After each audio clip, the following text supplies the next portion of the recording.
Ну що ж, продовжуємо викриття російських. We continue to expose Russian fakes that fill the informational space not only in Ukraine, but in the whole world, in order to promote the Russian version of the aggression against Ukraine. This time in the media space, one of the TV channels, NTV, which was once the flagship of independent journalism in Russia and now has become just a mouthpiece of propaganda. They published in a photo with the message that the Ukrainian drone TY-141 Strykh was allegedly shot down over the Crimea. The drone was discovered by the Russian military, but when this photo were published, anyone who understands the Ukrainian realities would understand that this is fake. Because this drone have a red star on it, and in Ukraine 7 years ago there was a rejection of Soviet heraldry and symbols on anything related to the armed forces of Ukraine. Another fake thrown through Russian propaganda state resources was the information about the alleged death of a volunteer from Brazil who came to defend Ukraine, and it happened not even on the front line but in the rear due to the ethnic clashes with the Ukrainian Special Forces soldiers. This is all a lie.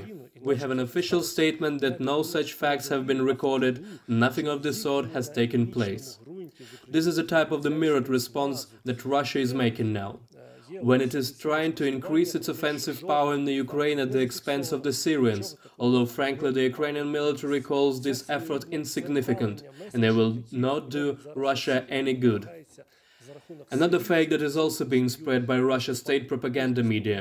It alleges that the Lomonosov International School was attacked in Berlin as a result of the war between Ukraine and Russia, and that local police in Germany does not rule out links to their Ukrainian events. This is what Russian propaganda alleges. But what really happened? In fact, at 3 a.m., a bottle of incendiary mixture was thrown into the gym of this school. But in Germany, no politician, no policeman, no journalist from respectable publications has reported any connection with these events with Ukrainians.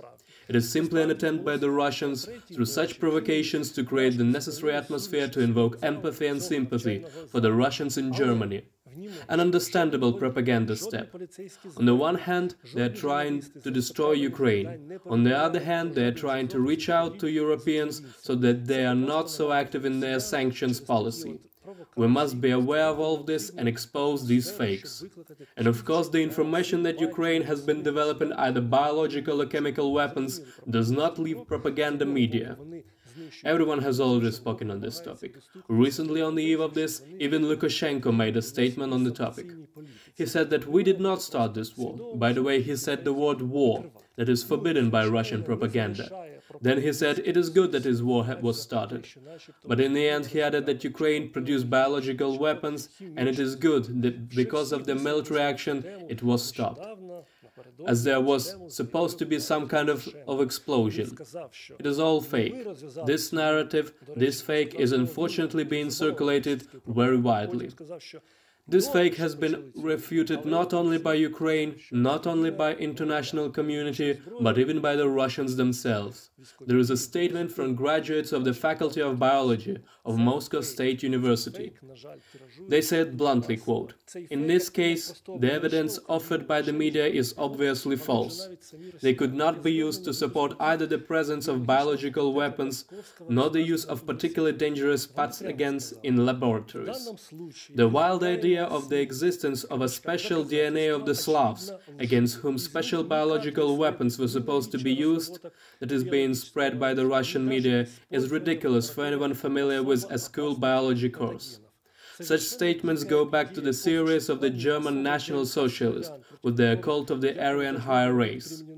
Friends, I would like to remind you that this supposedly special type of biological weapons, which should be aimed at a certain ethnic groups, was stated not just by anyone, but by an official of the Russian Federation, Minister of Foreign Affairs, Serhiy Lavrov. What do Russian scholars write next in their refutation of this statement? We demand to stop the false, absolutely unfounded and hatred-provoking statements about allegedly found evidence of the development of biological weapons in Ukrainian laboratories.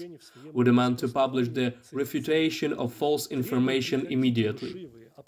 We thank Russian biologists for not being afraid to tell the truth, and for their digestible explanation in the ocean of lies that has flooded the informational space both that of the aggressor state and efforts to pour their lies into the international media space. We Ukrainians remain steadfast, remain critical, remain calm. Trust the Ukrainian army, the Ukrainian president, and the highest military leadership. Everything will be fine. Glory to Ukraine.